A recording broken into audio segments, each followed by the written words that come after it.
Alright guys, I'm doing a review of these Gardein crispy fingers. They're not chicken, they are plant-based, so there we go. Meat-free. Let's see what's in there. You'll see the ingredients here are wheat, soy protein isolate, enriched flour. So yeah, it's made of soy. Here's the nutrient panel. If you guys want to read that, pause the video. So we're gonna open this up and cook it up. I'll be back. Okay, so this is what they look like when they're open. They're still frozen, so I'll do a quick taste test once it's cooked up. So pretty small. Alright guys, so it's all done here. So let's do a quick taste test. It is soft. And you see the breading there. So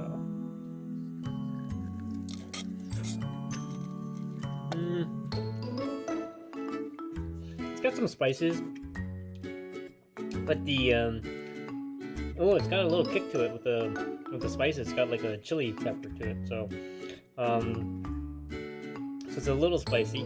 There is that sort of soy meat texture. Other than that, it's pretty soft, it's pretty chewy, but not bad.